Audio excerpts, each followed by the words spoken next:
વિરેન્દ્રએ કહ્યું તે પ્રમાણે everything is fair in love and war. યુદ્ધ અને પ્રેમમાં બધું જ માન્ય છે, જાયઝ છે. અને આખી મહાભારત પોતે જ જ્યાં એક કથા સ્વરૂપે અનેક પેઢીઓને, અનેક ઋષિઓને કહેવાય હોય, ત્યાં એની અંદર કેટલી બધી વિવિધ કથાઓ અને ખાસ તો પ્રેમ કથાઓ આજે આપણે થોડીક ચૂંટી અને કથા તત્વ અર્થાત એનો હેતુ, એનું લક્ષ્ય અને એની ભવિષ્યની સાથે સાંકળવાની જે મહર્ષિ વ્યાસની ખૂબી છે તેની થોડી વાતો આપણે કરશું આજે.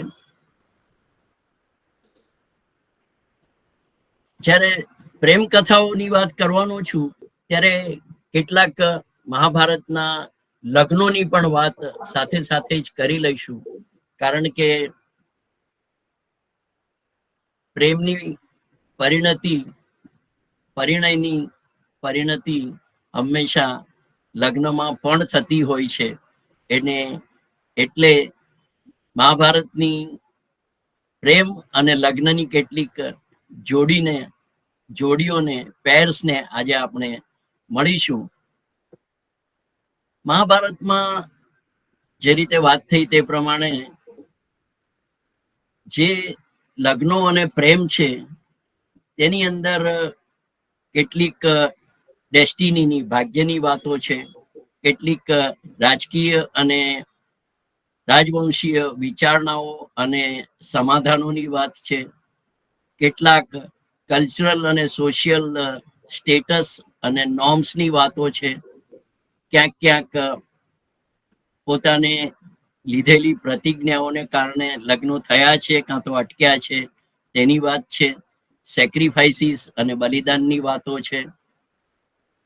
એક અલૌકિક તત્વનું કોઈ ઇન્ટરવેન્શન આવે અને એને કારણે લગ્નો, પ્રેમ થાય કે ભાંગે એવું પણ બનતું હોય છે.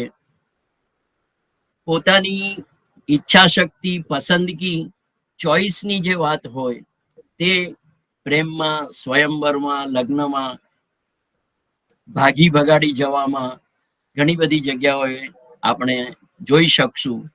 એટલે જે તકલીફો આવે છે, અલગ રહેવું પડે છે, અને છતાંય અપહરણ કરવું, કરાવડાવવું અને છતાંય એમાં ડ્યુટી અથવા ધર્મનું તત્વ ન વિસરાય એવી રીતની મહાભારતે જે વિવિધ ફલક ઉપર, વિવિધ પટ ઉપર, વિવિધ વંશાવલીઓમાં જનરેશન્સ થ્રુ કેટલીક લગ્નની અને પ્રેમની વાતો વણી છે, તેને આપણે આજે ઉપર છલ્લી રીતે જોવાનો પ્રયત્ન કરશું.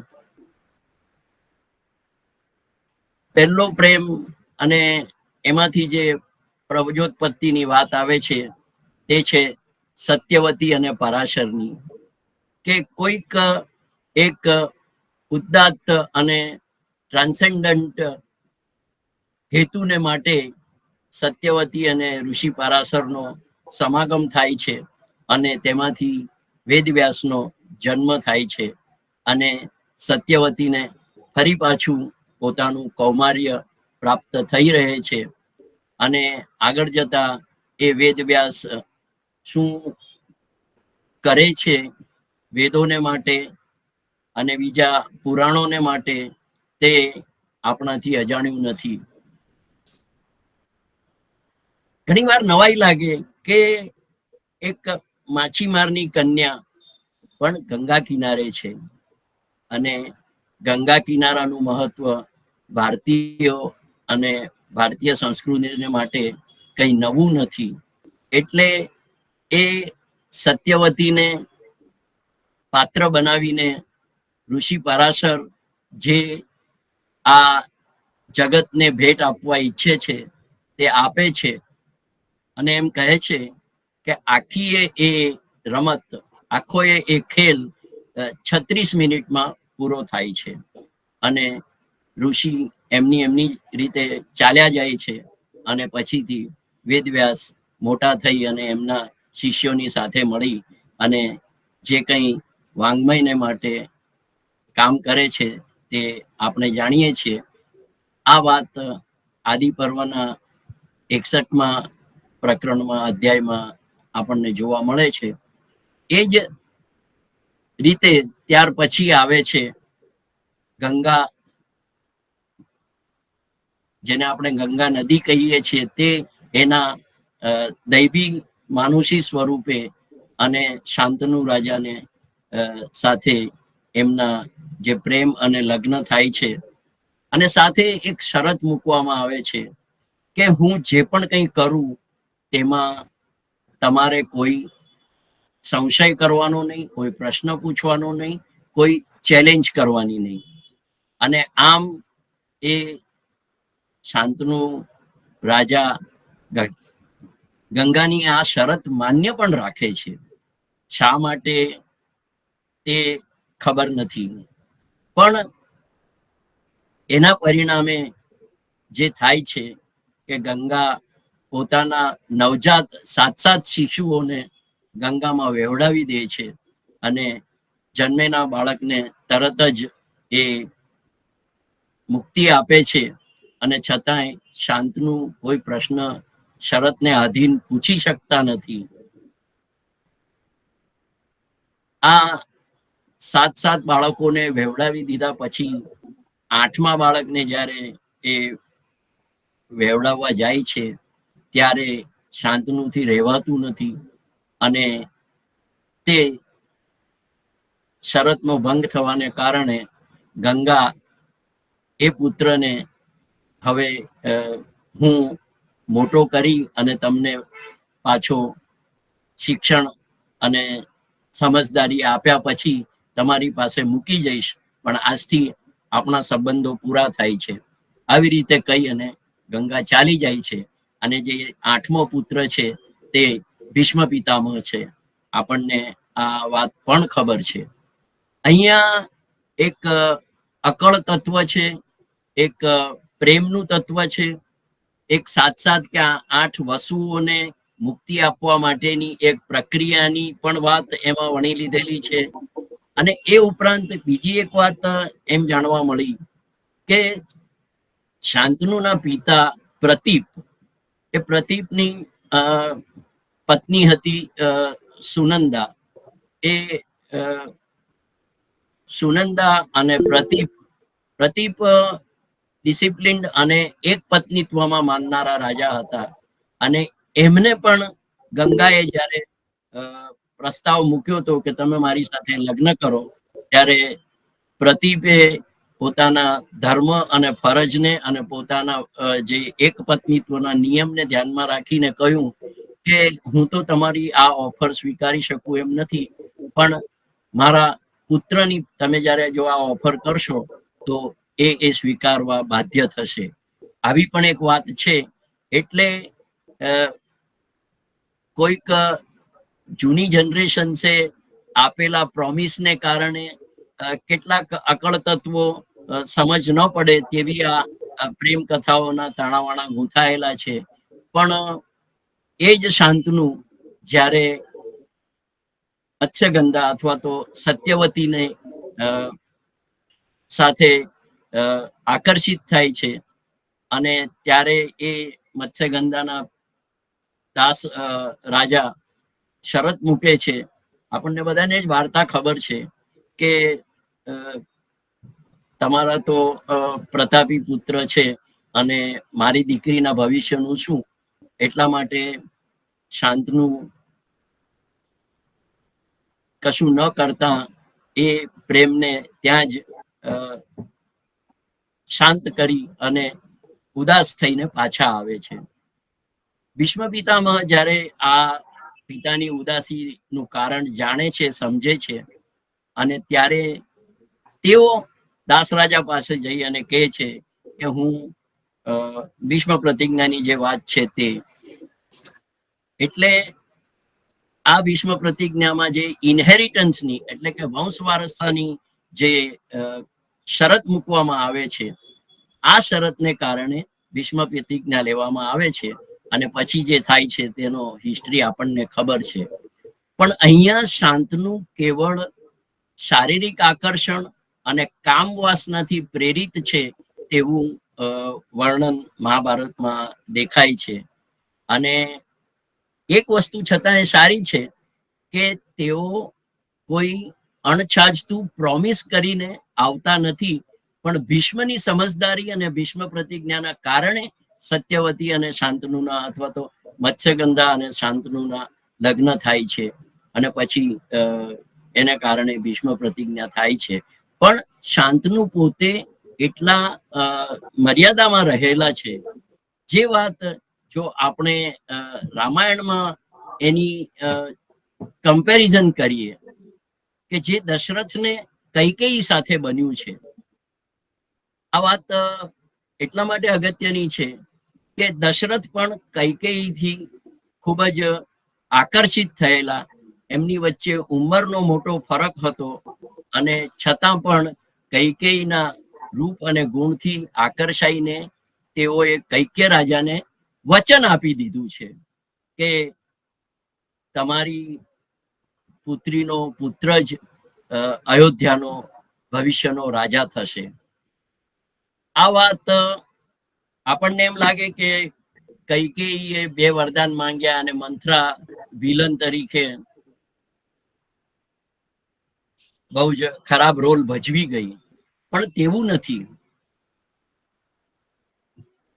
અરણ્યકાંડમાં જ્યારે રામને મનાવવા માટે ભરત જાય છે ચિત્રકૂટ પર અને ભરત કહે છે કે નહીં મોટા ભાઈ તમે પાછા આવો ઇત્યાદિ ઇત્યાદિ, ત્યારે રામ કહે છે કે તું નકામો ધોખો કરે છે, આ રાજ્ય ગાદી ઉપર મારો તો કોઈ હક હતો જ નહીં અને તું ગેરહાજર હતો ત્યારે રાજા દશરથે યુવરાજ પદે મને સ્થાપવાનો નિર્ણય લીધો, તે પણ થોડુંક અજુગતું જ હતું. કારણ કે ઘરનો નાનકડો બી પ્રસંગ હોય તો ઘરના બધા ફેમિલી મેમ્બર્સની અનુકૂળતા છે કે નહીં એ જોઈને આપણે પ્રસંગની તારીખ ગોઠવીએ. એના બદલે રાજ્યાભિષેક અથવા તો રાજકુંવર તરીકેનો કે પાટવી કુંવર તરીકેનો મારો અભિષેક થયો ત્યારે તું હાજર નહોતો અને પછી જે બન્યું તે સારું જ થયું. કારણ કે કૈકેયી એ રાજ્ય શુલ્કા તરીકે, શુલ્ક એટલે કિંમત આપવી, આપણે કહીએ ને કે આ નિઃશુલ્ક છે અથવા તો આ આપણે કસ્ટમ ડ્યુટી હોય તો કહીએ કે આ એક્સાઇઝ એટલે કે સીમા શુલ્ક છે. શુલ્ક મીન્સ કિંમત આપવી. એટલે રામ ભરતને કહે છે કે કૈકેયીનો કોઈ દોષ નથી.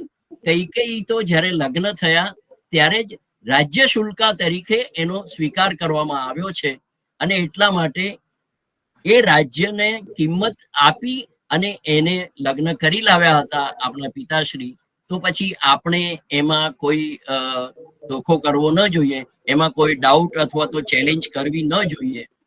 અને આ વાત હું મારા ઘરની નથી કહેતો, અહીંયા આગળ એનો રેફરન્સ પણ છે આપણી પાસે કે આ પહેલા જ બાપુજીએ જ્યારે લગ્ન કર્યા ત્યારે એમણે બહુ જ મોટું પ્રોમિસ આપી દીધું હતું કે તારા નાનાને એટલે કે કૈકેયીના પિતાશ્રીને આ પ્રોમિસ પહેલા જ આપી દીધું હતું. એટલે કે જ્યારે ઇનહેરિટન્સની વાત આવે છે ત્યારે રામાયણ અને મહાભારતમાં જે વસ્તુઓ આપણે લવ સ્ટોરીઝની સાથે સમજવાની છે કે ઇનહેરિટન્સના જે ડાયનેમિક્સ છે તે કેટલા બધા બદલાઈ જતા હોય છે. પોતાના એક સાચા કે ખોટા, કેવળ કામ વાસના કે શારીરિક લેવલ પરના આકર્ષણથી આકર્ષાઈને થયેલા પ્રેમ અથવા તો એને લવ કેવો કે લસ્ટ કેવી અથવા એ વાસના પ્રેરિત કામ પ્રેરિત પ્રેમને અને લગ્નમાં પરિણમવાના કારણે જે કંઈ પછી થયું છે તે રામનું વનગમન અથવા તો ભીષ્મ પ્રતિજ્ઞા, એ બંને વાતો પણ થોડીક સમજવા જેવી છે. ત્યાર પછી આવે છે ભીષ્મની વાતો, કે ભીષ્મ કાશીરાજની 3 પુત્રીઓ અંબા, અંબિકા અને અંબાલિકાને લઈ આવે છે, ઉઠાવી લાવે છે અપહરણ કરીને, અને એમાં અંબિકા અને અંબાલિકા નો સ્વીકાર થાય છે. પણ અંબા, ત્રણેયને તો એમ જ હતું કે ભીષ્મ પિતામહ અમને પોતાને માટે હરણ કરી જાય છે. પણ ભીષ્મ પિતામહ તો આજીવન બ્રહ્મચર્યની પ્રતિજ્ઞા લઈને બેઠા હોય, અને ચિત્રાંગદ અને વિચિત્ર વીર્યને માટે એમના લગ્નનો એ પ્રસ્તાવ થાય. અંબિકા અંબાલિકાને માન્ય રહે છે. અંબા એમ કહે છે કે હું બીજા કોઈને ચાહું છું, એટલે ભીષ્મ તેને છૂટી જવા દે છે કે ઓલ રાઈટ, પણ તું ભીષ્મ પિતામહ દ્વારા હરાયેલી છે, ત્યજાયેલી છે, એટલે હવે હું તારો સ્વીકાર નહીં કરું. આ જે ન ઘર કે ન ઘાટકે જેવી અંબાની સ્થિતિ થાય છે, અને એમાં વાંક કોનો છે? whose fault it is ultimately? Bhishma Pitamah જ્યારે ધૃતરાષ્ટ્ર અંધરાજાને માટે ગાંધારીને પણ મજબૂર કરી અને લગ્નને માટે લઈ આવે, અથવા તો અંબા, અંબિકા, અંબાલિકાને લાવે, અને અંબાનો પ્રેમ, અંબાએ કીધું કે મને તો મારો જૂનો પ્રેમી સ્વીકારવા તૈયાર નથી, તો મારે તમારી સાથે જ લગ્ન કરવા રહ્યા. અને ભીષ્મ પોતાની પ્રતિજ્ઞાને વળગીને ના પાડે છે.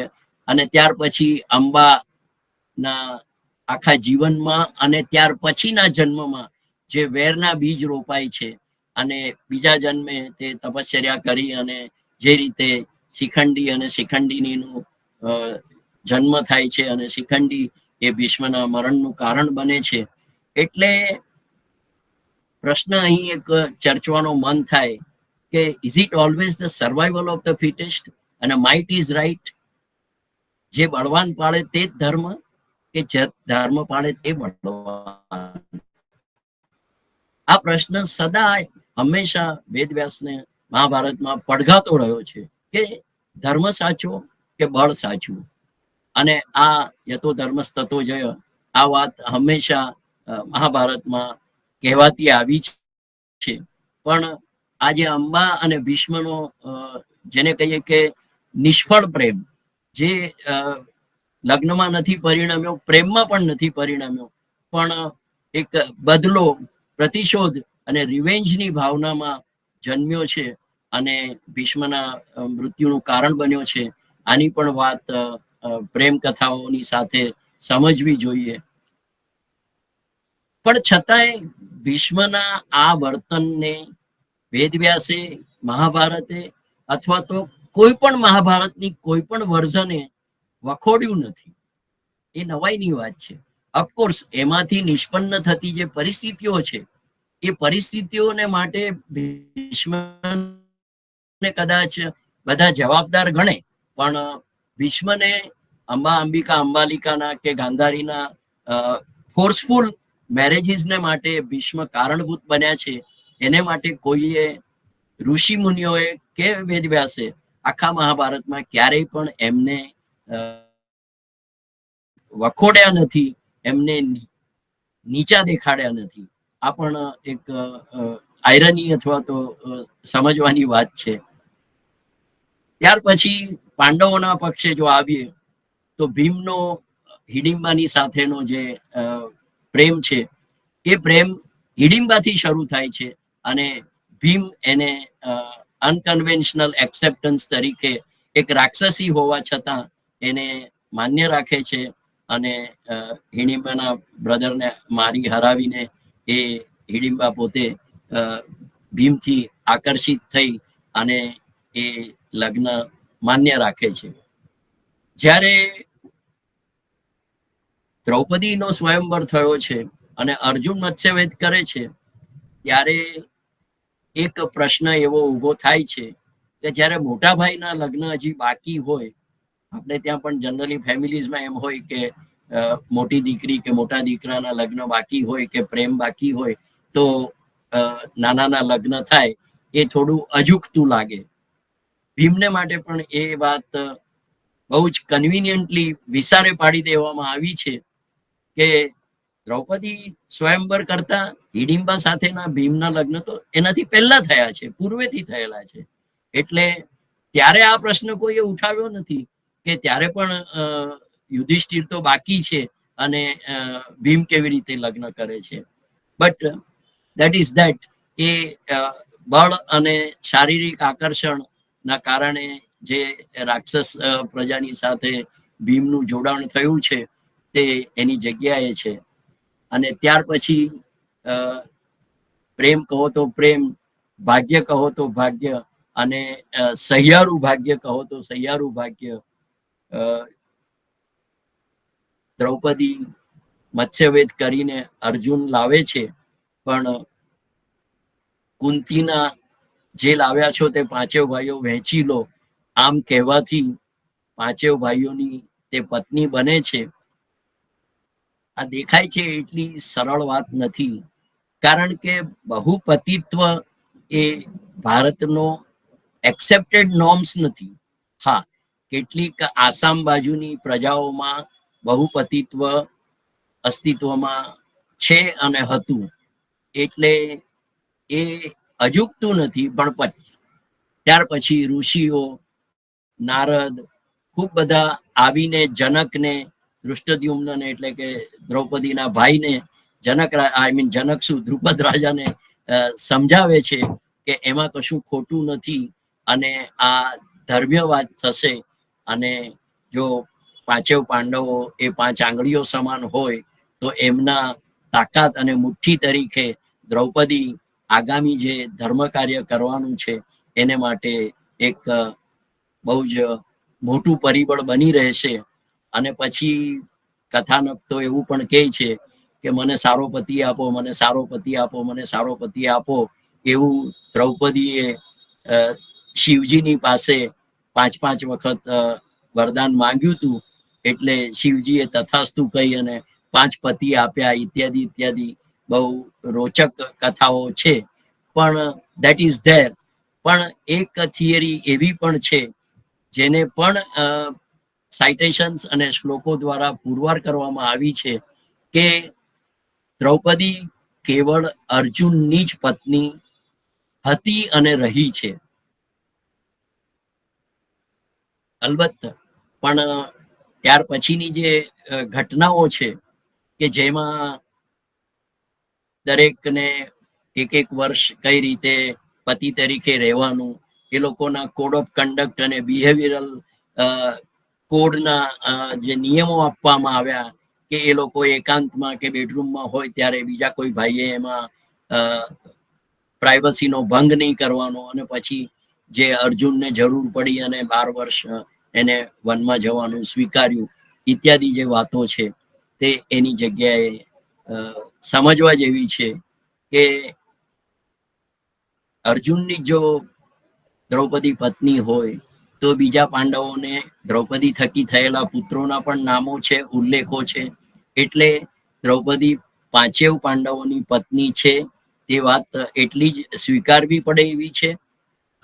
અને દરેકને પાછી પોતાની તો જુદી જુદી પત્ની છે. જેવી રીતે ભીમને હિડિંબા છે આ પહેલા, તેવી રીતે અર્જુન એક બ્રાહ્મણની ગાયોને બચાવવા માટે પોતાનું હથિયાર, પોતાનું ધનુષ બાણ લેવાને માટે જ્યારે યુધિષ્ઠિર અને દ્રૌપદી એકાંતમાં હોય છે ત્યારે એમના રૂમમાં જઈ અને એ બ્રાહ્મણની ગાયો બચાવવા માટે એ પોતાના જે સેલ્ફ એક્સેપ્ટેડ નિયમ હતો એનો ભંગ કરી અને બ્રાહ્મણની મદદ કરે છે.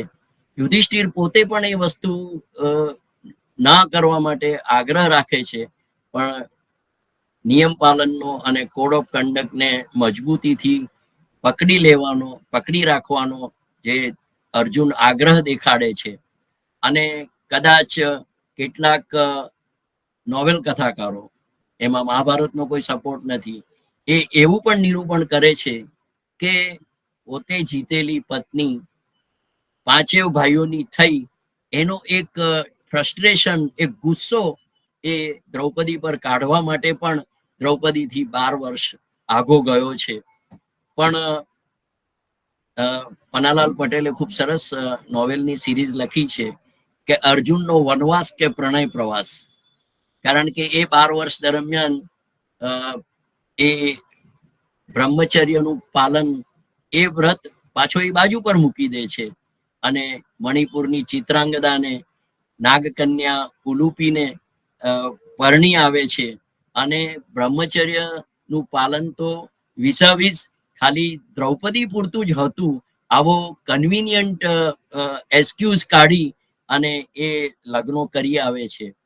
પણ આ લગ્નોની પાછળ કોઈ મજબૂરી હોય એવું નથી. એમાં પ્રેમ તત્વ છે, એમાં સંયોગ છે, અને સાથે સાથે એમાં એક બીજા રાજ્યોના સાથે નેટવર્કિંગ અને ઇન્ટેગ્રેશન વધારવાની વાત પણ એટલી જ સુંદર રીતે એમાં દેખાય છે. એટલે મહાભારતની અંદર કૃષ્ણની પત્નીઓ હોય કે બીજી બધી જે સ્ત્રી પુરુષો કયા રિજિયન્સમાંથી આવે છે એની પણ થોડી વાત હું આગળ કરવાનો છું. એટલે અર્જુનનો આ જો વનવાસ કે પ્રણય પ્રવાસ હોય અને છેલ્લે દ્વારકામાં જ્યારે આવે છે અને દ્વારકામાં એ સુભદ્રાથી પણ લાલાયિત થાય છે, અને ત્યારે કૃષ્ણ સમજી જાય છે કે અર્જુનની જો આ ભ્રમર વૃત્તિ પર કાબુ મૂકવો હશે તો સુભદ્રાને અર્જુન સાથે પરણાવવાથી હું એક પેપરવેટ તરીકે મોટું કામ કરી શકીશ. અર્જુનને હવે પછી બીજે ફાફા મારતા થોડીક સંકોચ થશે. એટલે બલરામની વિરુદ્ધ જઈને પણ અર્જુનને સાધુ વેશે સુભદ્રાનું હરણ કરવાને માટે પોતાનો જ રથ આપી અને કૃષ્ણ મદદગાર થાય છે. બલરામને શાંત કરવામાં, એમનો ગુસ્સો ટાળો પાડવામાં પણ કૃષ્ણ મોટો રોલ ભજવે છે. અને જ્યારે વનવાસની અંદર પાંડવો છે અને એમની પાસે રાજ્ય કદાચ જેને કહીએ કે ખાંડવ જેવા વન જેવું રાજ્યનો એક ભૂમિ ભાગ મળ્યો છે, પણ રિસોર્સિસ નથી, ફિનાન્સીસ નથી, તે વખતે સુભદ્રાના લગ્ન નિમિત્તે કુટુંબ પહેરામણી તરીકે, ડાવરી તરીકે નહીં, કુટુંબ પહેરામણી તરીકે માનપૂર્વક યાદવો જે ભેટો આપે છે એ ઇન્દ્રપ્રસ્થના સ્થાપનામાં, ઇન્દ્રપ્રસ્થના નિર્માણમાં કેટલી મદદરૂપ થાય છે તે પણ મહાભારતમાંથી વાંચવા જેવી વાત છે. અને સુભદ્રા અને કૃષ્ણના ઇન્ટરવેન્શન પછી અર્જુનની જે ભ્રમર વૃત્તિ પર કાબુ આવવો જોઈતો તો, કારણ કે એને પોતાના આગામી યુગ ધર્મને માટે જે તૈયાર કરવાનો હતો, એને માટે જે કૃષ્ણએ રોલ ભજવ્યો છે તે આપણને એના પછીના 2 પ્રસંગોમાં દેખાય છે કે મત્સ્ય રાજ્યની અંદર જ્યારે મત્સ્ય રાજાની પુત્રી ઉત્તરા જે બૃહન્નલા એટલે કે ગુપ્ત વેશે રહેલા અર્જુનની શિષ્યા બની અને એની પાસેથી સંગીત શીખી હોય છે. એની સાથે તમે જાણ થઈ કે આ તો પાંડવો છે અને બૃહન્નલા અથવા તો ઉત્તરાના મ્યુઝિક ટીચર એ બીજું કોઈ નહીં પણ અર્જુન છે. તો એને મત્સ્ય રાજાએ એમની સાથે લગ્ન કરવા માટે વિનવ્યો છે. પણ ત્યારે અર્જુનનો જે વિવેક છે તે દેખાઈ આવે છે કે ના, એ મારો અને એનો સંબંધ ગુરુ અને શિષ્યનો હોય તો મારે શિષ્યા જોડે લગ્ન ન કરાય, અને એટલા માટે ઉત્તરાના લગ્ન અભિમન્યુની સાથે કરાવડાવે છે. અને એ જ રીતે જ્યારે સ્વર્ગમાં ગયો હોય છે અને ઉર્વશી જે અપ્સરા છે, જે ઇન્દ્રની સેવામાં હોય, અને આપણને ખબર છે તેમ અર્જુન એ ઇન્દ્રનો પુત્ર છે, એટલે ઉર્વશીને પોતાની માતા સમજીને ઉર્વશીની સાથે દેહ સંબંધ બાંધવાની ના પાડે છે. અને એને કારણે ઉર્વશી છંછેડાઈને જે શ્રાપ આપે છે કે તું નપુંસક થશે, અને એ નપુંસક તરીકે એ શ્રાપને વરદાનમાં, આશીર્વાદમાં, એક ડિફિકલ્ટીને ઓપોર્ચ્યુનિટીને ફેરવવામાં અર્જુનને જે આ બૃહન્નલા ગુપ્તવાસમાં જે થવાનું કન્વર્ટ થવાનું જે મળે છે એ વરદાનમાં ફેરવાય છે. એટલે અર્જુનના પ્રણય પ્રવાસ બહુ મોટા છે. દ્રૌપદી, ઉલુપી, ચિત્રાંગદા, સુભદ્રા અને ઉત્તરા અને ઉર્વશીને ના પાડવી ઇત્યાદિ. કૃષ્ણની વાતો અને કૃષ્ણના પ્રેમ સંબંધો મહાભારતમાં નથી, પણ કૃષ્ણ એ પાત્ર એવું જબરદસ્ત છે કે મહાભારત ઉપર એટલું બધું છવાયેલું છે કે કૃષ્ણની પ્રેમ કથાઓની અને કૃષ્ણની અષ્ટપત્રાણીઓની વાત કર્યા વગર આપણાથી આગળ ન વધાય. એટલે ભાગવત પુરાણમાં, દસમ સ્કંધમાં અને હરિવંશમાં કૃષ્ણના પ્રેમની અને કૃષ્ણના લગ્નની વાતો છે. સૌથી પહેલા તો કૃષ્ણની જે પટરાણી છે રૂક્ષ્મણી, એની વાત બહુ જ સમજવા જેવી છે. આપણે બધા લવ એટ ફર્સ્ટ સાઇટ થી આકર્ષાતા અથવા તો ફેસિનેટ થતા હોઈએ છીએ, પણ અહીંયા આગળ રૂક્ષ્મણીનો કૃષ્ણ સાથેનો પ્રેમ લવ એટ ઝીરો સાઇટ છે. કૃષ્ણને એને જોયા નથી, કેવળ ઋષિ મુનિઓ અને નારદના મોઢે એના પિતા ને ત્યાં જે ઋષિઓ અને નારદ ઇત્યાદિ આવી અને આ આર્યાવર્તના મહાન પુરુષના જે ગુણ વર્ણન કરતા હોય છે તેનાથી તે આકર્ષાય છે. અને એટલા માટે એણે કદાચ દુનિયાનો પહેલો લવ લેટર લખ્યો છે. આ પહેલા કોઈ નોટેડ સાહિત્યમાં કોઈ છોકરીએ, કોઈ કન્યાએ લવ લેટર લખ્યો હોય તેવું જાણ્યું નથી. અને દુનિયાનો આ પ્રથમ લવ લેટર છે, પણ ઇટ ઇઝ મેડ પબ્લિક. આ લવ લેટરની જે શિષ્ટતા છે, જે સભ્યતા છે, એમાં છીછરાપણું નથી, શાયરીઓની ભરમાર નથી. 8 શ્લોકોનો જે પત્ર લખ્યો છે તે રૂકમણી પોતે સુદેવ નામના બ્રાહ્મણના હસ્તે કૃષ્ણને પાઠવે છે અને કહે છે કે મારા પિતાએ મારું સ્વયંવર રચ્યો છે અને મારા બ્રધરને અને પિતાને એવી ઈચ્છા છે કે હું શિશુપાલને પરણું, પણ મારે એની સાથે નથી પરણવું.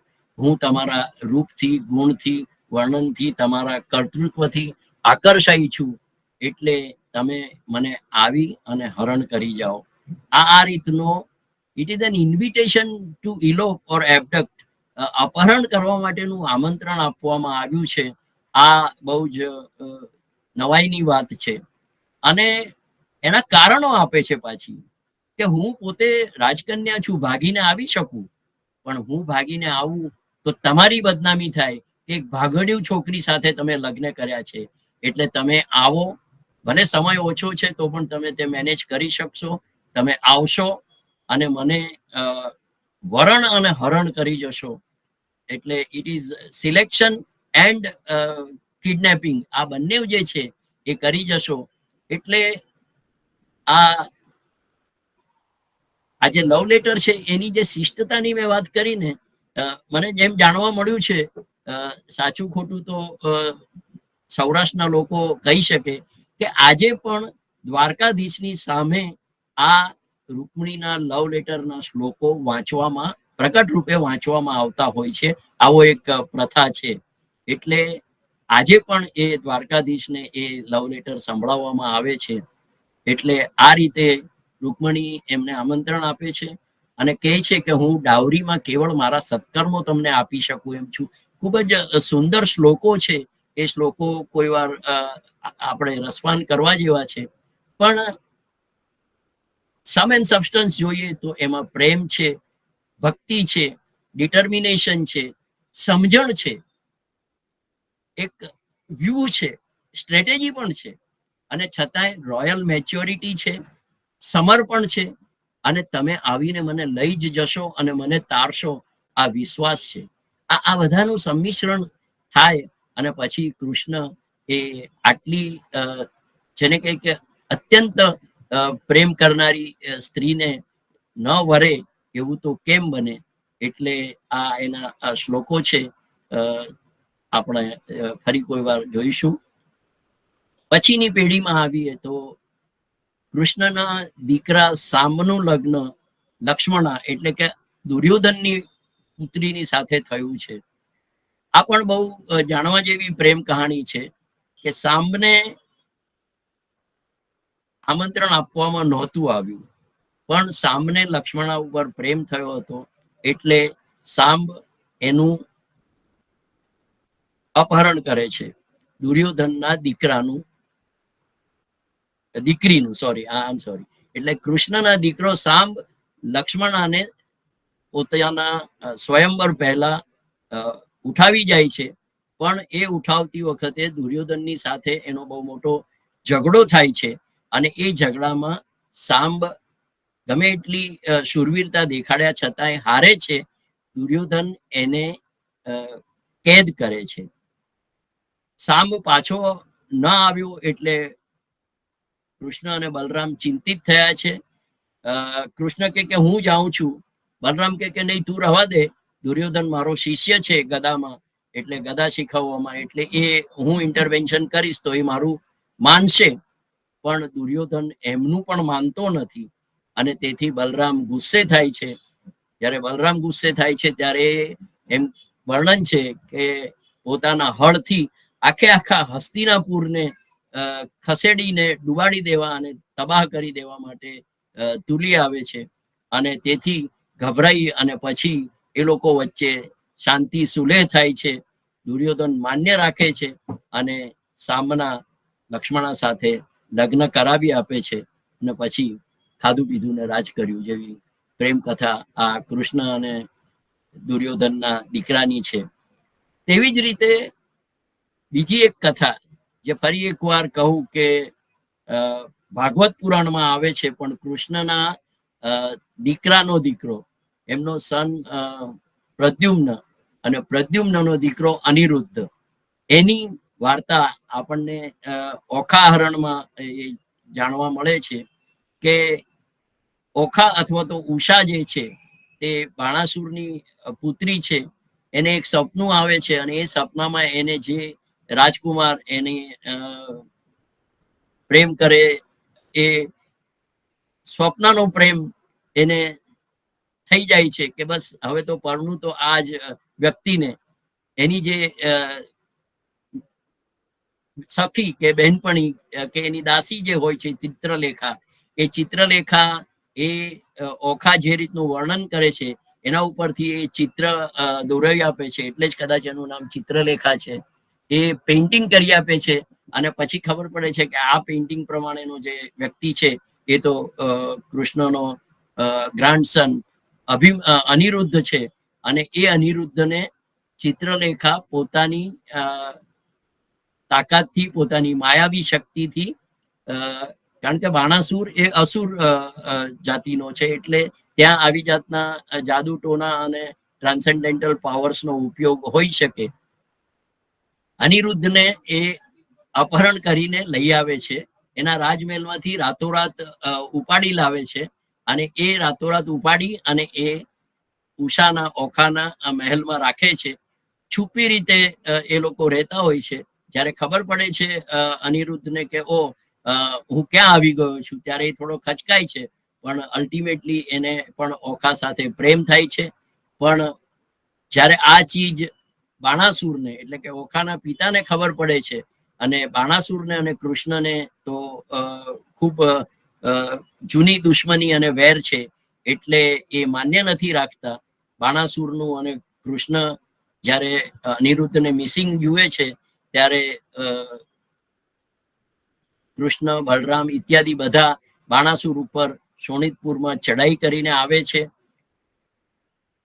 બાણાસુર એ શિવનો ભક્ત છે ફરી એકવાર, એટલે શિવનું અને કૃષ્ણનું બહુ મોટું યુદ્ધ થાય છે અને એ યુદ્ધમાં અલ્ટિમેટલી કૃષ્ણ સુદર્શન ચક્રને ઇન્વોક કરે છે, સુદર્શન ચક્રને આમંત્રણ આપે છે અને એટલા માટે પછીથી શિવજી બાણાસુરને સુલેહ કરવા માટે આગ્રહ કરે છે અને પછીથી ઓખા અને અનિરુદ્ધના દ્વારકામાં ફરી એકવાર લગ્ન થાય છે અને ખાધું પીધું ને રાજ કર્યું થી વાર્તા કથા આગળ વધે છે. એટલે લવ નોઝ નો બાઉન્ડ્રીઝ એ ક્યાં દ્વારકા અને ક્યાં શોણિતપુર એની જે વાત છે તે અહીં દેખાય છે. એમાં લોયલ્ટી છે, કોન્ફ્લિક્ટ રિઝોલ્યુશન છે, અનેક બધી વાતો અનિરુદ્ધ અને ઓખાના લગ્નમાં દેખાય છે. મહાભારતના બીજા એક એવા જ પ્રેમ કથાની વાત આવે છે કચ્છ અને દેવયાનીની, કે કચ્છ એ દેવોનો ગુરુ બૃહસ્પતિનો પુત્ર છે અને દેવયાની એ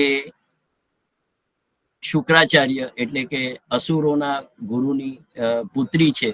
કચ્છ અને દેવયાનીમાં દેવયાનીને કચ્છ ઉપર પ્રેમ થાય છે, પણ તું મારા ગુરુની પુત્રી હોવાના કારણે હું તને પરણી ન શકું, અને હું જે ધ્યેયને માટે આવેલો છું, he has a priority of agenda, કે મારે શુક્રાચાર્યની પાસેથી સંજીવની વિદ્યા શીખવાની છે. અને એટલા માટે એ દેવયાનીનો પ્રેમ ઠુકરાવે છે અને અલ્ટિમેટલી દેવયાની પછી યયાતિને, કે જે કુરુ ડાયનેસ્ટીના, કુરુ રાજવંશના એક વડવા છે, એની સાથે એના લગ્ન થાય છે. એટલે અહીંયા ગુરુપુત્રી અને પોતાના એક પ્રાયોરિટી ઓફ એજન્ડાની વાત કચ્છ અને દેવયાનીના પ્રસંગમાં જોવા મળે છે. મેનકા અને વિશ્વામિત્રની વાત પણ મહાભારતમાં આવેલી છે, કે વિશ્વામિત્ર જ્યારે તપ કરે છે ત્યારે તપોભંગ કરવાને માટે મેનકાને મોકલે છે, અને મેનકા અને વિશ્વામિત્રના એ પ્રેમ સંબંધથી શકુંતલા થાય છે, અને એ શકુંતલાને પછી આપણે કર્ણવ ઋષિ મોટી કરે છે, અને કર્ણવ ઋષિના આશ્રમમાં દુષ્યંતને એના પ્રત્યે પ્રેમ અને આકર્ષણ થઈ જાય છે. અને તે દુષ્યંત અને શકુંતલાની પણ પ્રેમ કહાણી બહુ જ વિલોભનીય છે. એ લોકો ગાંધર્વ લગ્ન કરીને છૂટા પડે છે, અને પછી આપણને શાકુંતલની સ્ટોરી ખબર છે. તે પ્રમાણે દુષ્યંત એને ભૂલી જાય છે, અને તું કોણ મેં કોણ એવી જે વાત આવે છે. આ વખતે અહીંયા આગળ મહાભારતમાં જે જુદા જુદા 8 પ્રકારના લગ્નો વર્ણવવામાં આવ્યા છે, કે બ્રહ્મ લગ્ન છે, દૈવ લગ્ન છે, આર્ષ લગ્ન છે, પ્રજાપત્ય લગ્ન છે, અસુર લગ્ન છે, ગાંધર્વ લગ્ન છે, રાક્ષસ લગ્ન છે, અને પૈશાચી એટલે પિશાચ લગ્ન છે. આ બધા જ લગ્નોની જુદી જુદી પ્રક્રિયાઓ છે. પણ જે ગાંધર્વ લગ્ન છે, એ ગાંધર્વ લગ્નની અંદર કોઈ રિચ્યુઅલ, કોઈ કર્મકાંડ કરવામાં આવતો નથી. હું તારી પત્ની અને હું તારો પતિ, આ એકબીજાને જે જબાન અને કોલ આપ્યા, એ કોલ જ કાફી છે. અને એ ગાંધર્વ લગ્નથી પછી જે વિભીષિકા રચાય છે, શકુંતલાને દુષ્યંત ભૂલી જાય છે, અને પછી કાલિદાસ એને જે રીતે સુંદર કાવ્યાત્મક રીતે વર્ણવે છે, કે એને જે વીંટી આપી હતી એ વીંટી પણ એને ખોવાઈ જાય છે. એટલે કવિઓ બહુ સુંદર રીતે કહેતા હોય છે કે જે વ્યક્તિ પોતાની આઈડેન્ટિટી ગુમાવી બેસે એને શકુંતલાની આંગળી એમ કહેતા હોય છે, કે શકુંતલાની આંગળી જેવી હું. આ રીતની કોઈક વાતો કેટલાક કવિઓએ કરી છે. કહેવાનો મતલબ કે પોતાના પ્રેમ પાત્રએ આપેલી જે આઈડેન્ટિટી છે, જે નિશાની છે, તે ખોવાઈ ગઈ હોય, અને તે પછી પાછી કોઈ માછલીના પેટમાંથી પાછી મળે છે, અને દુષ્યંત શકુંતલાને સ્વીકારે છે, અને એને કારણે પછીથી જે એમનો દીકરો જન્મે છે, તે ભારત વર્ષ જેના પરથી નામ પડ્યું તે સર્વદમન ભરત, એના ઉપરથી એ આગળ એનો દીકરો જન્મે છે.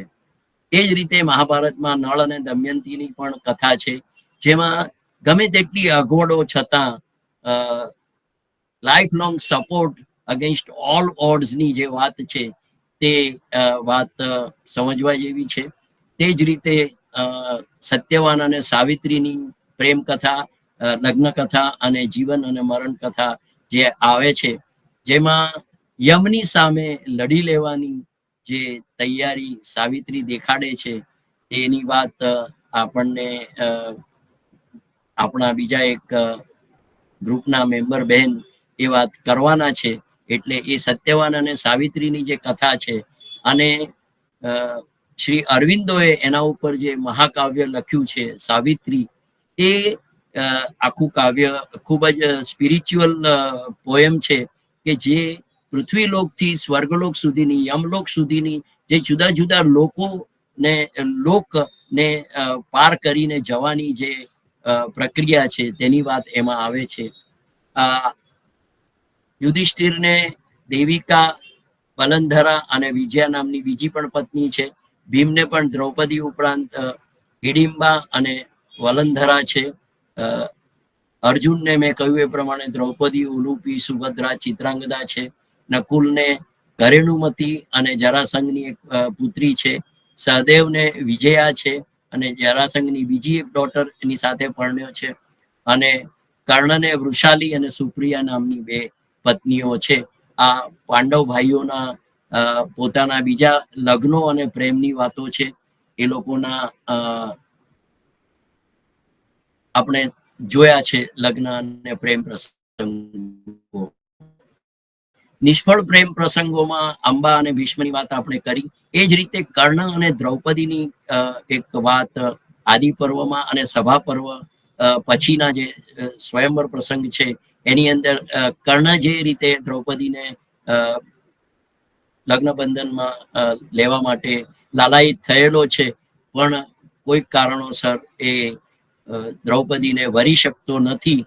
પણ એક વસ્તુ અહીંયા કહેવાનું મન કરીશ કે હું સુત પુત્રને નહીં વરું, આવું દ્રૌપદી ક્યારે સ્વયંવરમાં ઓરિજિનલ મહાભારતમાં બોલ્યા નથી.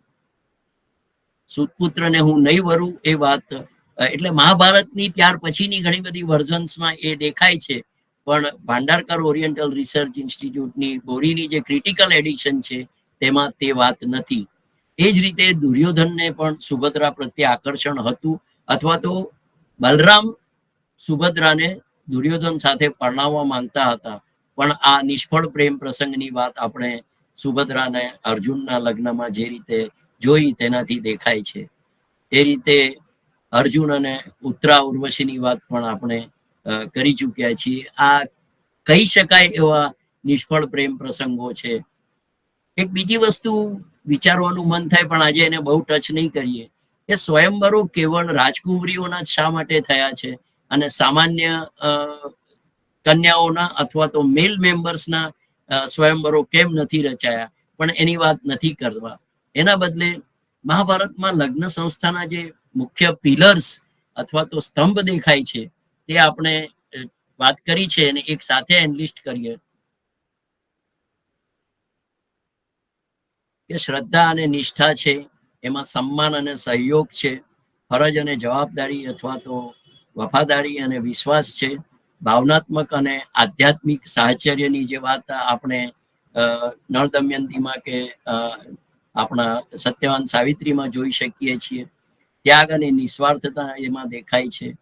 પ્રામાણિકતા અને પારદર્શિતા હોવી અને ન હોવી તે ઓખાહરણ અને અન્ય લગ્નોમાં દેખાય છે.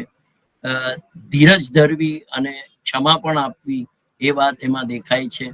પાર્ટનરશિપ અને ઇક્વાલિટી એની વાત આપણને જોવા મળે છે. કદાચ કર્ણ અને દ્રૌપદીમાં એ સમાનતા નહોતી, એ વાત અહીં ઇનડિરેક્ટલી ઇંગિત કરવાની હોય. કુળ ધર્મ, સમાજ ધર્મ અને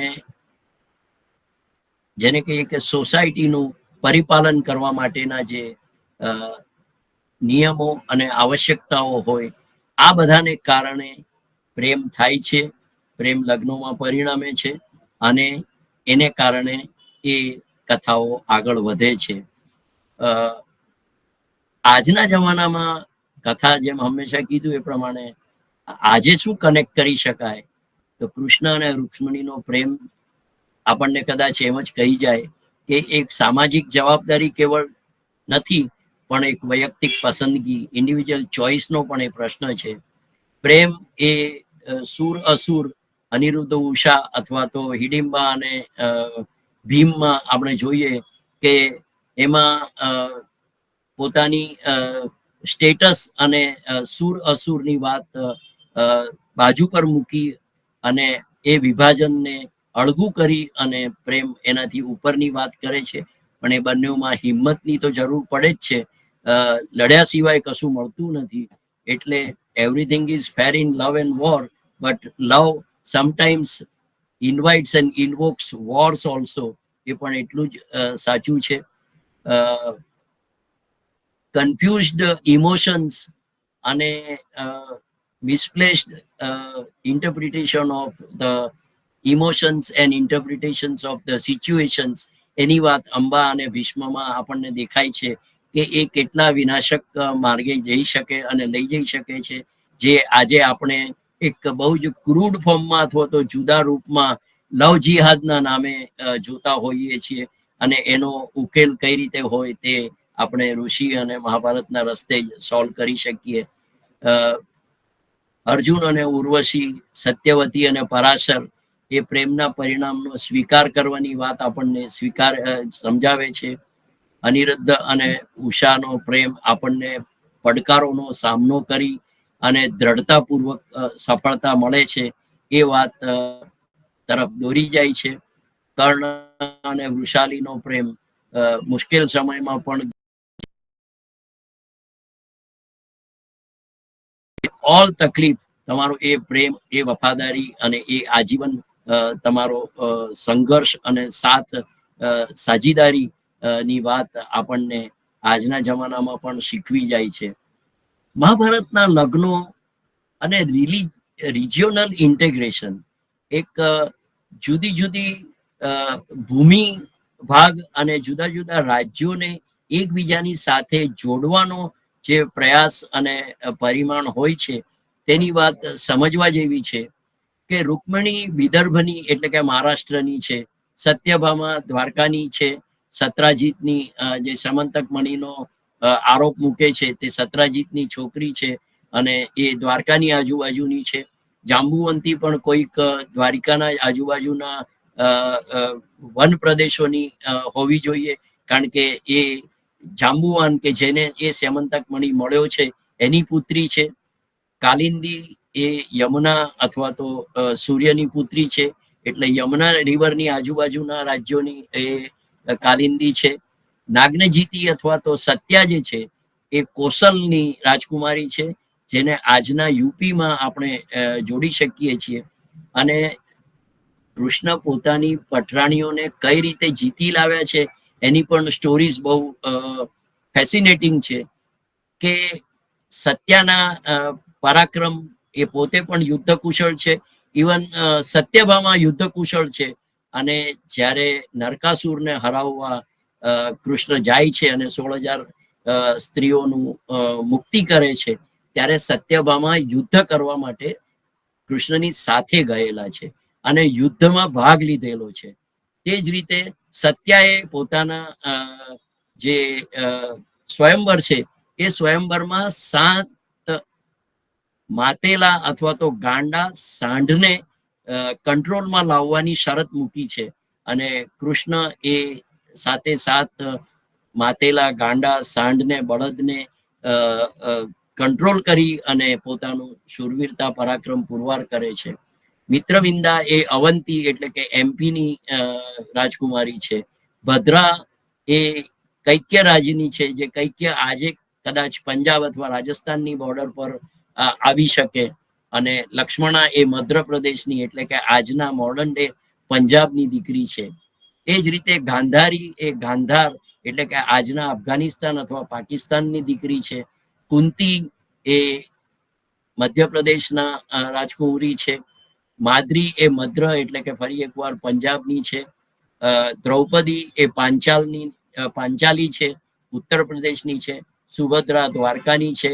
હિડિંબા મનાલીની એટલે હિમાલયન ફૂટ હિલ્સ એટલે કે હિમાલયની તળેટીના જે પ્રદેશ છે એ મનાલીની છે, ત્યાંની છે. ઉલુપી નાગલોકની એટલે કે નોર્થ ઇસ્ટ ઇન્ડિયાની છે. અને ચિત્રાંગદા મણિપુર એટલે કે નોર્થ ઇસ્ટર્ન સ્ટેટ્સની છે. તે જ રીતે કર્ણની જે વાઇફ છે વૃષાલી એ અંગ પ્રદેશની છે. દુર્યોધનની વાઇફ ભાનુમતી કંબોજની એટલે કે અફઘાનિસ્તાન અથવા તો સેન્ટ્રલ એશિયાની છે. અભિમન્યુની ઉત્તરા મત્સ્ય કિંગડમની છે, જે આજે કદાચ આજના રાજસ્થાનની બાજુ નો પ્રદેશ હોઈ શકે. શોણિતપુર અથવા અનિરુદ્ધ અને ઓખાની જે વાત કરી, બાણાસુરની જે શોણિતપુર છે એ આસામ પ્રદેશ અથવા અરુણાચલ બાજુનો કોઈ પ્રદેશ છે. આમ જુદા જુદા જે લગ્નો અને એલાયન્સીસ છે એ આખા હસ્તિનાપુર અથવા તો કુરુ ડાયનેસ્ટીને અથવા યાદવ ડાયનેસ્ટીને અન્ય પ્રદેશોની સાથે સાંકળવાનો, જોડવાનો અને એકબીજાની સાથે લાવવાનો જે પ્રયત્ન છે, તેવી જ રીતે નળ દમયંતી, સત્યવાન સાવિત્રી, કચ્છ, દુષ્યંત, જુદા જુદા પ્રદેશોમાંથી રાજકુમાર અને રાજકન્યાઓ છે અને છતાંય એ લોકોના લગ્નો, પ્રેમ કોઈના કોઈ કારણોસર થયા છે, ટક્યા છે, વધ્યા છે અને ઇતિહાસમાં એ લોકોએ પોતાનું એક માનપૂર્વકનું સ્થાન અને મોભો પ્રાપ્ત કર્યા છે. મહાભારતની અંદર લગ્નો અને સ્ત્રીઓને માટેના કેટલાક શ્લોકો છે જે અત્યારે શેર નથી કરતો, પણ છેલ્લે આ બધા જ લવ અને લગ્નના કપલ્સ જે છે એ કપલના એક કે બે વાક્યોમાં જો આપણે સમરાઈઝ કરવું હોય તો એ 2 મિનિટમાં સમરાઈઝ કરીને મારી આજની આ પ્રેમ કથાઓની વાત પૂરી કરીશ કે રૂકમણી છે એ અપહરણ અને ડેડિકેશનનું, ડિવોશનનું પ્રતીક છે. સત્યભામા એ અહંકાર અને માલિકી ભાવનું પ્રતીક છે. જાંબુવંતી એ સાહસ અને ધીરજનું પ્રતીક છે. કાલિંદી એટલે કે યમુના જે છે એ પવિત્રતા અને નિર્ધારનું પ્રતીક છે. મિત્રવિંદા એ વિદ્રોહ અને વીરતાનું પ્રતીક છે. એ જ રીતે નાગ્નજીતી જે છે તે પોતાની કોમ્પિટન્સ અને વર્ધીનેસ અથવા તો યોગ્યતાનું પ્રતીક છે. ભદ્રા સામંજસ્ય લઈને આવે છે. લક્ષ્મણા, મેં કહ્યું એ પ્રમાણે કોઈ પરીક્ષા આપો અને એમાં જીત મેળવો, આ વાતને આગળ કરે છે. દ્રૌપદીમાં કદાચ સહિયારું ભાગ્ય અને એમ્પાવરમેન્ટની વાત છે. સુભદ્રામાં એક સંમતિ મેળવવી અને એને મેનેજ કરવી એનું પ્રતિબિંબ દેખાય છે. હિડિંબામાં અનકન્વેન્શનલ એક્સેપ્ટન્સ, અસામાન્યતાનો અથવા તો અન્ય પ્રજાનો સ્વીકારની વાત દેખાય છે. ઉલુપીના અર્જુન સાથેના જે લગ્ન થયા અને પછી એ ત્યાં જ રહી છે એ પ્રાયશ્ચિત રૂપે આપણને દેખાય છે. ચિત્રાંગદા એના પોતાના ફરજંદને ફરજ તરીકે પછીથી ફરી કુરુક્ષેત્રના યુદ્ધ વખતે મોકલે છે. ગાંધારીના લગ્નમાં અને ત્યાર પછીની એના પાતિવ્રત્યમાં બ્લાઇન્ડ ફોલ્ડ લોયલ્ટી અને ત્યાગની ભાવના દેખાય છે. કુંતીના ચારિત્ર્યમાં આપણને કોઈ ગુપ્ત વાત અને ડેસ્ટિની અથવા તો વિધિ અથવા તો ભાગ્ય નું કોઈ વિધાન દેખાય છે કે કર્ણ પોતાની કુંવારી અવસ્થામાં જન્મેલો પુત્ર અને પાંડુની પુત્ર જન્માવવાની અશક્યતાને કારણે જે દેવોનું દુર્વાસા દ્વારા મળેલું વરદાન છે એ આખી એક પોતાની લાઈફ સિક્રેટ અને પછીથી એમાંથી એક ડેસ્ટિનીની જે વાત ઊભી થાય છે તે એમાં દેખાય છે. માદ્રીનો પાંડુ સાથેનો પ્રેમ ઉત્કટ છે, પણ અલ્ટિમેટલી એ પાંડુના મૃત્યુમાં પરિણમે છે અને કરુણ અંત આવે છે. પછીની પેઢીઓમાં અભિમન્યુના ઉત્તરાના લગ્ન જોઈએ તો એમાં એક નિર્દોષતા અને છતાંય અભિમન્યુનું જે શહાદત છે એ દુખાંતિકા આપણે કહી શકીએ. અનિરુદ્ધ અને ઉષાનો એ સ્વપ્ન પ્રેમ અને ત્યાર પછી બે દુશ્મનોની વચ્ચેની લડાઈ અને સુલેહ. એ જ રીતે સાંબ અને લક્ષ્મણાનો પ્રેમ પણ એ જ રીતે એમાં દેખાય છે કે એક વિરોધ અને ત્યાર પછી એમાં સુલેહ એમાં થાય છે. નળ દમયંતીમાં આજીવન પરીક્ષા, સત્યવાન સાવિત્રીમાં એક ભક્તિ અને યમને પણ ભીડી જવાની તાકાત દેખાય છે. દુષ્યંત શકુંતલામાં મેમરીઝ અને રેકોગ્નિશનની વાત છે. કચ્છ અને દેવ્યાનીમાં મેં કહ્યું એ પ્રમાણે જ્ઞાન પીપાસા વર્સિસ પ્રેમની વાત આપણે જોઈ શકીએ છીએ. શાંતનુ અને ગંગા ઓરિજિનલી જે આપણે શરૂ કર્યું તેમાં જે બિનશરતી ત્યાગ દેખાય છે કે તું જે કરીશ એને હું કોઈ પ્રશ્નો નહીં પૂછું, શાંતનુ અને સત્યવતીમાં આપણને લસ્ટ, ડિઝાયર, કામ, વાસના દેખાય છે. અને ત્યાર પછી એને કારણે જે કુરુ વંશની આખું ભાગ્ય ઘડાય છે તેની વાત આપણને દેખાય છે. પરાશર અને સત્યવતી જે ઉર્ધ્વ ટ્રાન્સેન્ડેન્ટલ અથવા તો ટ્રાન્સેન્ડન્ટ પરિવર્તનની વાત લાવે છે, અને જેમાંથી એ એક એવી મોમેન્ટ હોય કે જે મોમેન્ટમાં જો સંતાન જન્મે તો એ આખી દુનિયાની ઇતિહાસ બદલી શકે તેવા વેદવ્યાસનું જન્મ થવાને માટેને કારણભૂત એવા પરાશર અને સત્યવતીનો પ્રસંગ છે. વશિષ્ઠ અરુંધતીની આપણને વિઝડમ અને ઇટરનલ આઈડિયલ પાર્ટનરશિપ દેખાય છે. અત્રિ અનસુયાની વાત અને જમદગ્નિ રેણુકાની વાત પણ મહાભારતમાં આવે છે. આ રીતે અનેક ઋષિઓ, અનેક પેઢીઓ, અનેક જુદા જુદા રાજવંશોની આ મહાભારતની પ્રેમ કથાઓ, લગ્ન કથાઓની વાત આપણા જીવનમાં કઈ રીતે પ્રતિબિંબિત થાય, પ્રભાવિત કરે આપણા જીવનને અને ઉન્નત કરે એવી પ્રાર્થના સાથે મારું બોલવાનું અહીં પૂરું કરીશ.